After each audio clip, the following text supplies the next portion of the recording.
We're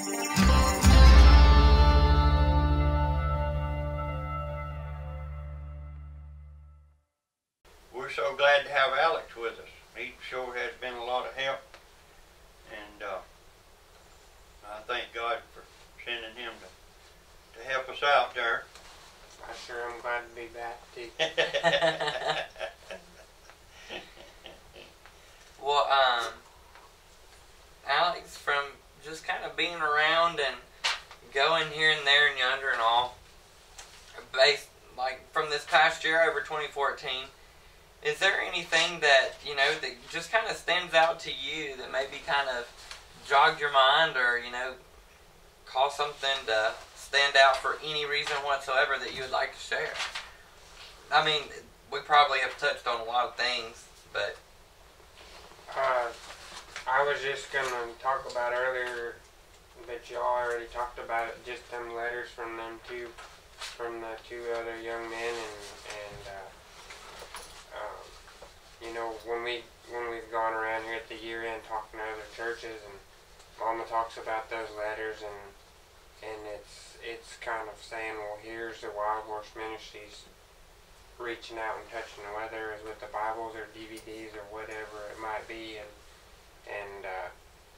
my opportunity to share when we sit there at the churches is that I'm also one of those young men that I've, you know, for whoever does know me, that 3 years ago I was saved at a demo, and here I am today, and it's you know, the scripture you had there, Philippians 6:1, it is 1:6. 1:6 there. You know, the good work that God started in me is continuing on, and He's going to keep continuing that on, and it is today. So. Wow, that is so amazing. And Alex, I know Dad mentioned a while ago that he's glad that you're here. I can't speak for everyone, but I know for sure that everybody would say that, and I know that I say it for sure. I often I'm so grateful that you're here, and I see that you have such a sincere heart, and the willingness, and as Dad was talking about in Deuteronomy, whenever he first started talking about the newsletter here, and it talks about spirituality, humbleness, and faith, and I know those are 3 things that God wants from us, and I'm no judge, but you know, you'll know someone by the fruits of their works, or the fruits that they have, and I see those in your life so much, and I'm just so grateful that that you're here, because it takes someone special, not because of who we are, but because of those things we were sure of that Dad was talking about for the ministry to continue. We have to be sure of these, and we have to do our part in making sure that these things continue for our humanly part that we can do, and not just anybody can do that. But he quit a good paying job in the coal mine. Come. And I'm not saying I can even do that, but I do see that in you, Alex, and it excites me whenever I see that, because I know that God has some incredible plans for you in your future, and to see those unfold is just going to be, it's going to be just like these right here, just how someone gave to the Bibles. In 2014 we gave out between 8,000 and 10,000 Bibles. I just know that God is going to continue to multiply and increase, and I'm just excited to see that for your future, because I know it's coming, and it already is, and I'm excited to see it. So am I. Thanks, Dan. And so, it's been an honor, hasn't it? Yes, it has. It really has. You know, when we first started, a lot of people didn't understand. And I've been called crazy, and I will agree that I am probably crazy, but Hey, well, before you say that, define normal. Whoever can define normal can then call someone crazy. you know, and it was a scary thing, and it wasn't normal and wasn't ordinary what we done. But I take no credit for it, but it's just living proof that God says, try me and see if I won't provide. Try me and see if I won't. You know, and our goal, my goal, is to every day be closer to the Lord. And if we can help turn around one man, one woman, one girl, or one boy, even if we can just encourage, that's our goal. The Bible says one soul is worth the whole world. I have no idea how many people has come to the Lord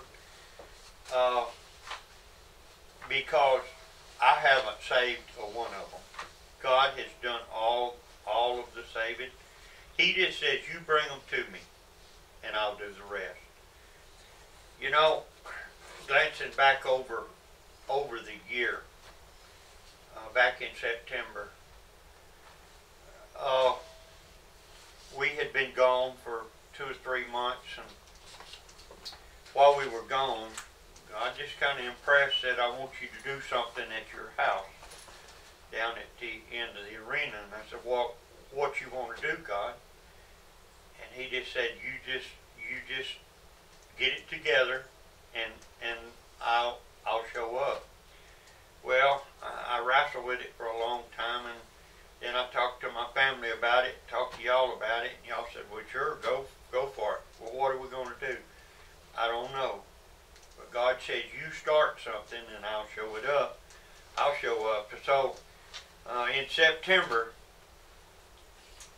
we set a date, and everybody would say, what you going to do? Our answer was, I don't know.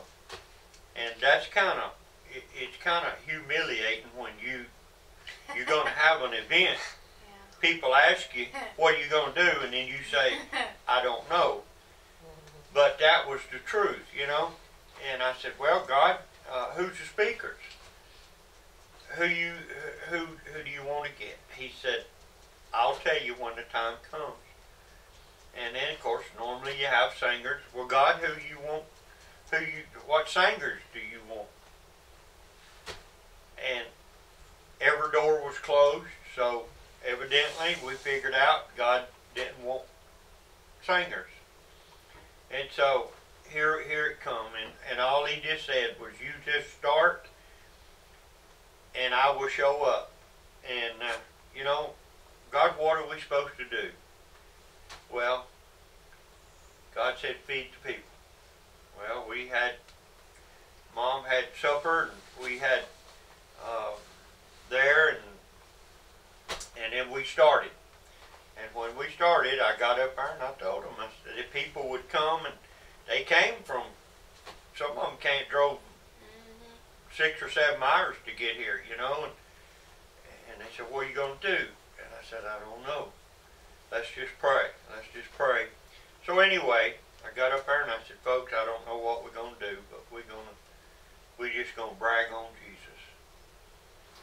So we named our weekend Imagine, and then we just started bragging on Jesus.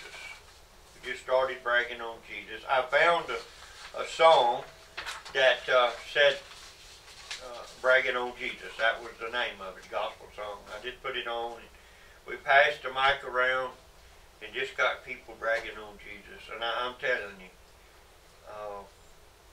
God showed up. And it's nothing that I done. It's nothing that our family done. It's all about God. We really had a Friday, a Saturday, and a Sunday, a time of sharing, rejoicing, praising God. And I guess you could say all of our services went overtime. And God was so good. And I really needed that. And in November we had our cowboy gathering. We had it out in a big field. Different ministries came from all over, and we invited cowboy churches and ministries from about a 300-mile radius, and a lot of them came. And Friday night we kicked off with hee-haw, and did Saturday all day long. We had fun and games and sharing. All through the day, different ministries would tell how they ministered to people and what they did and how God was using them. And then we had cow games. Eddie Rugg, we furnished us 20 calves, and we had 10, so we had 30 head of cows, and we run and chased them and pinned them and roped them and tied bells on their tails. And kids had fun, didn't they? We had a blast. Tell them about the donkeys. We had 5 donkeys. 4 of them were pretty wild and crazy, and never had a hand on them. And we had more of a time trying to get them out there in the pasture, the arena where we was doing all of our events and games. And by the time we finally got them out there, we got out there, and you're gonna have to tell them the who dat thing. But anyways, Paul had us all wear brown paper sacks over our heads. Not while we was doing anything ripping and running, but we had to rope them donkeys, catch them, put halters on them, and eventually me and Daniel, we ended up getting on and riding them. They put our brown paper sacks on our heads and took our pictures. So we had a lot of fun, and it was a good time. Now that was Saturday, and then Saturday night we had a church service, and then Sunday we had cowboy church here, and God really blessed. And I tell you what, it's just been a blessing, and we're just real excited about what God's going to do in the year 2015. We don't know, but we're cinched up tight, and we're ready to go. And I just want you to pray for us that we're looking into some new avenues and new things. And Ma and I here, we're getting up in age, but we got some young legs, and boy, they're excited, and we are too. And we're looking into some new things. We want you to be very much in prayer with us, that we will keep it in the center of God's will, and we will follow God's guidance. A man said just the other night, if you don't give God a chance, then you can't blame God for not helping you out. So maybe we can share some more later on with what we're planning to do. It's just right now, it's just in the prayer stage, but please be in prayer with us, and we need some people to pray with us and stand beside us and stand behind us and push us and shove us and pull us. And so maybe you will be one of that person that God lays his heart on your heart to really step out and help us out. So but we're excited about it, and I just want to thank you, and all honor, all praise, all glory